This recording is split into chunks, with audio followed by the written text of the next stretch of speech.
Olá, meus queridos! Estamos de volta para o nosso 36º dia na nossa jornada. Tem sido fantástico e eu agradeço a todos pelo feedback e por estar seguindo, né? Que Deus possa estar abençoando a sua casa, a sua família. Hoje o nosso tema é um tema instigador. Sabe por quê? Porque ele nos confronta, principalmente quem está à frente de um ministério na igreja ou liderando alguma equipe. Sabe por quê? 1 Timóteo capítulo 3, verso 5, o apóstolo Paulo diz: se alguém não sabe governar a sua própria família, como pode cuidar da igreja de Deus? Antes de liderar a igreja, a família de Deus precisa governar bem e liderar bem a sua família, a sua casa, não é isso? Se a sua casa não está desmoronando, imagina como será a igreja. Então, talvez você não é cristão, ou talvez você não é um líder na igreja, mas, de certa forma, está à frente de outros projetos, seja a nível de escola, de trabalho, ou seja a nível pessoal. Todas as vezes que nós pensamos em liderar, a gente está pensando em alguém que está conduzindo outras pessoas a um destino. O Dr. John Maxwell, é uma frase dele, ele diz que liderar é influência. Liderar quer dizer conduzir pessoas para um destino. Você não consegue liderar coisas, lidera pessoas. Porém, a pergunta-chave é: se eu, antes de liderar na igreja, governar, né, a cuidar da igreja, eu preciso cuidar da minha casa, da minha família. Bom, se eu não estou cuidando de mim, governando a mim, como eu poderei governar a minha família? Eu li esses tempos atrás na igreja, Atos capítulo 20, quando o apóstolo Paulo disse aos presbíteros de Éfeso: cuida de ti e da igreja que está sob os vossos cuidados.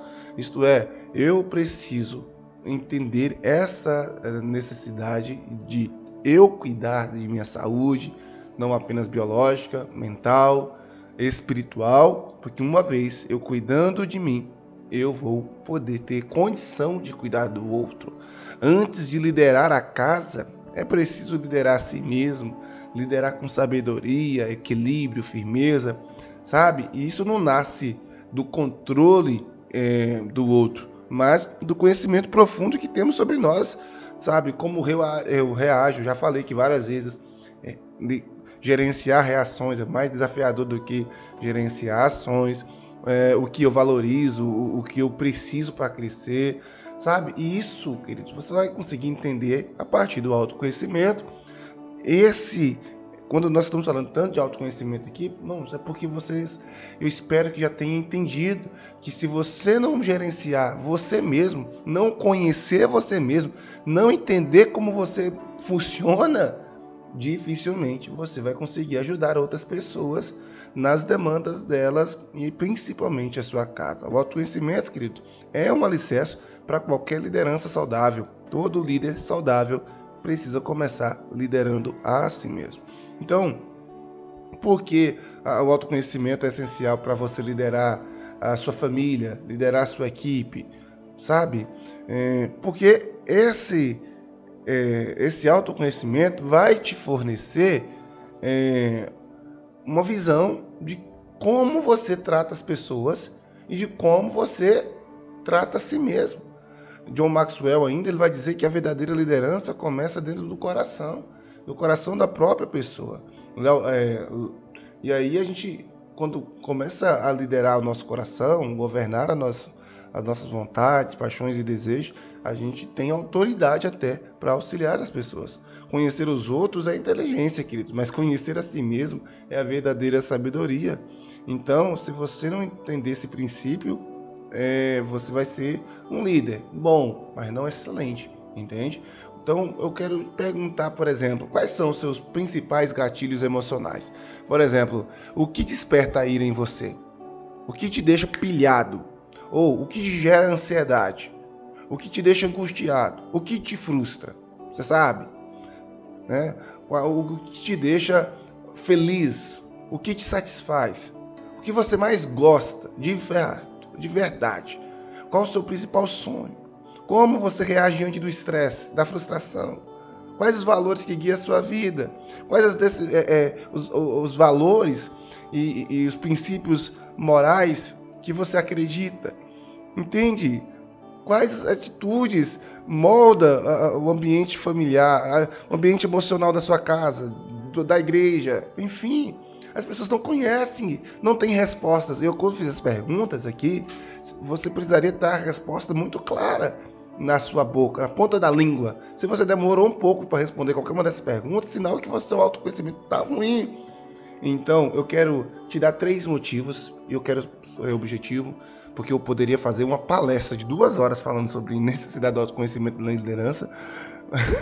Sem exagero, viu, gente? Mas eu vou te dar 3 motivos de maneira muito rápida, porque você precisa desenvolver o autoconhecimento para liderar. E eu vou focar aqui na questão da família, mas você pode pegar experiências, inclusive nas nossas ferramentas que fizemos, que eu vou apresentar para você sábado, vai ter muito desse aspecto que eu estou falando aqui. Beleza? Primeira coisa, o autoconhecimento protege a família de reações destrutivas. Eu já falei, gerenciar a reação é mais desafiador do que gerenciar ações. Muitos conflitos, queridos, no lar não nascem de situações que você planeja. Muitas vezes você já se pegou, quando fulano chegar, vou fazer isso, vou fazer aquilo, vou fazer aquilo outro, e quando fulano chega não faz nada, né? Por quê? Porque você, ao planejar, você está construindo toda essa informação no seu na sua mente e vai passar pelo córtex, né, pré-frontal, que é onde a área do cérebro que é responsável pelo julgamento, pelo juízo. Muitas vezes, quando passar por lá, você vai entender que deixa para lá, entende? Mas isso tem essa questão, tem a capacidade de ser gerenciada e pensada e refletida. Automaticamente você vai filtrar o que vai fazer. Embora que alguns não tem filtro, né? Mas daquilo que é mais comum. Agora, quando se trata de reação, muitas das vezes é instantâneo, sabe? Então, muitos conflitos no lar não é pela ação ou pela a intenção ou a atitude. Não, nós vamos sentar e nós vamos falar sobre isso. Mas é muito mais pela reação, sobre quando eu recebo um feedback, quando eu recebo uma crítica, quando eu recebo algo me frustra, quando algo sai do meu controle, quando algo que eu queria que acontecesse não acontece e você reage, entende? Provérbios capítulo 14, verso 29 diz que quem é paciente tem grande entendimento, mas quem é impaciente revela tolice, né? Entre parênteses, burrice. Fecha parênteses. Um líder emocionalmente, querido, maduro, ele vai perceber que quando está agindo por raiva, medo, orgulho, ele sempre vai optar por transferir isso, né? Vai optar por transferir isso para outra situação, canalizar isso. Eu sempre falo que o pecado não é ter raiva, né? E nem mesmo sentir inveja, e nem mesmo sentir orgulho no sentido, como pode dizer assim, isso vai acontecer, sabe? Tem uma hora que esse sentimento pode brotar no coração. A questão é o que eu faço com ele, para onde eu canalizo. A pessoa que está emocionalmente madura, né? Um líder emocionalmente maduro, ele vai saber dar um destino adequado para cada emoção que ele sentir. Porque não é que não sentir emoção, elas vão vir. A questão é qual o destino. Então, Jesus irou. Ele teve raiva, mas ele pecou. Deus ira, mas ele peca. Então, guarda isso. Liderar sem autoconhecimento é como tentar dirigir um carro sem volante. Se move, mas fica sem direção. Patrick Ribeiro.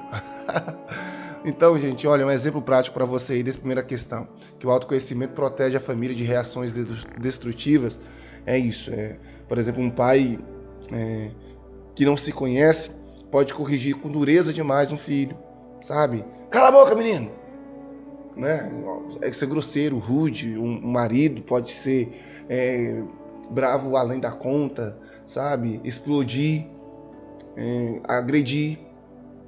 Reações, mulheres, elas podem se tornar histéricas, sabe? Pode quebrar coisas na casa, homens também podem fazer isso, enfim. Quando você não sabe conduzir com equilíbrio, você tem reações destrutivas. beleza? Segundo motivo porque o autoconhecimento é importante, porque vai trazer humanização no seu lidar com as pessoas.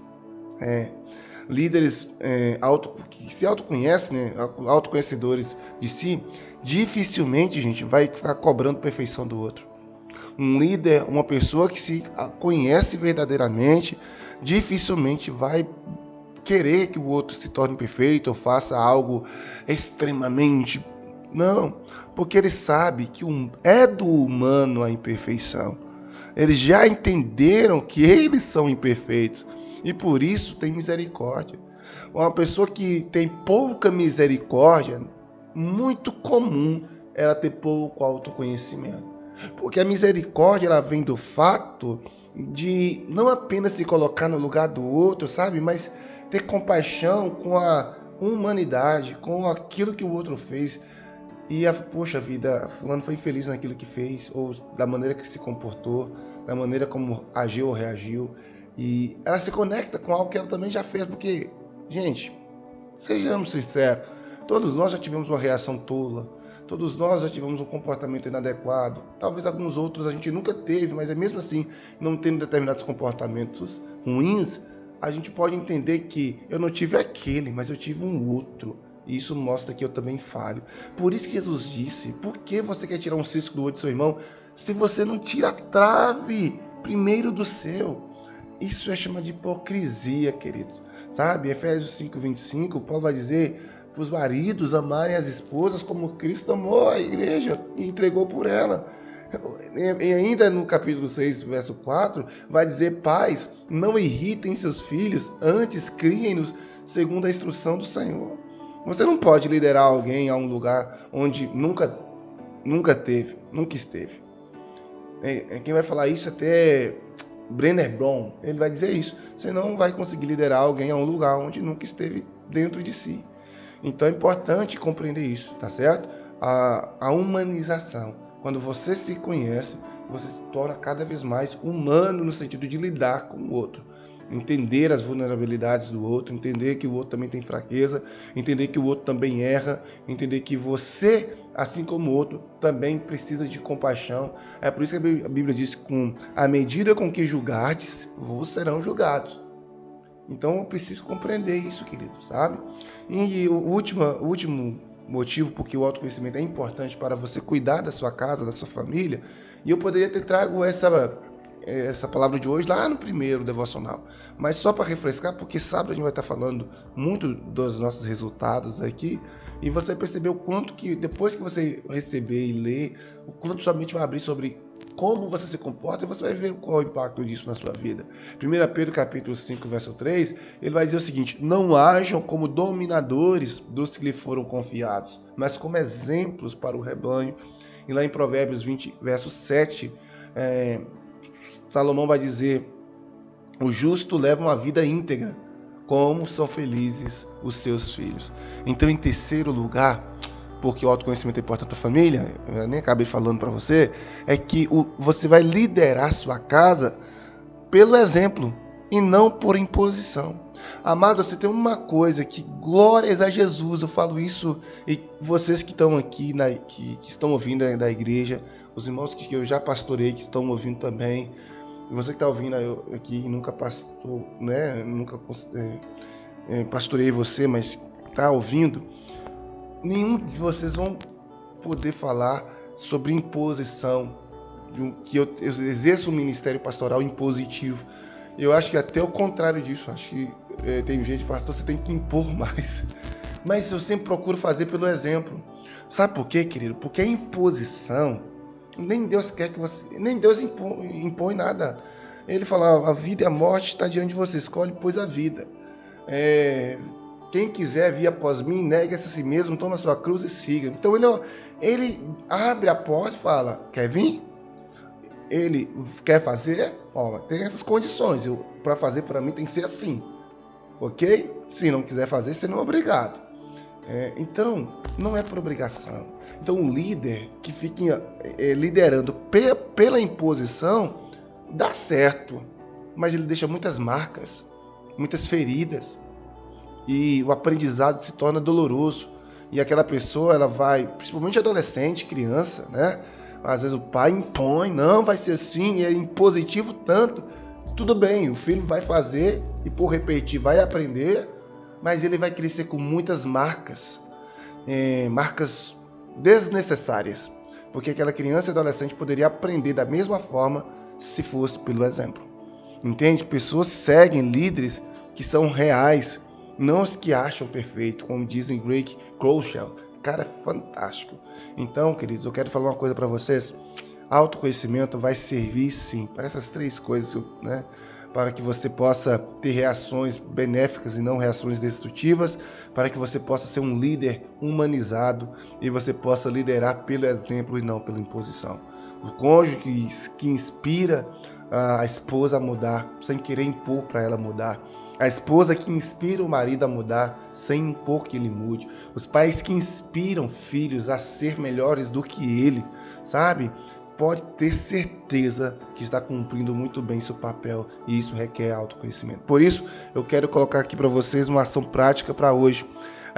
Anota aí no seu caderninho qual área da sua liderança familiar mais precisa de equilíbrio emocional e como você pode conhecer mais e reagir melhor. Essas duas perguntas. E eu quase falo a resposta para você, mas eu já vou dar uma dica. Faça as duas ferramentas, a ICA, que é o índice de carência e agressividade, que eu já disponibilizei o link no grupo. Tem que enviar para alguém responder sobre você e você responder o link 1. E a última agora, que é também a SEC, né? A carência, exigência e consciência. Essas duas ferramentas, elas juntas vão te ajudar demais a ter um amplo visão sobre como você reage e como você se comporta. Tá bom, queridos? Então, essas duas ferramentas são indispensáveis para a nossa jornada, para o nosso encontro de sábado. Deus abençoe, vamos orar. Pai, no nome de Jesus Cristo, eu quero louvar o Senhor por esse tempo, por tudo que o Senhor tem nos ensinado nessa jornada e que o Senhor possa nos dar um dia cheio da sua presença. Assim nós oramos no nome santo do Senhor Jesus. Amém. Deus abençoe, tenhamos um dia abençoado. Paz. Tchau. Compartilha, curta e comenta aí, gente. Ajuda aí. Tchau.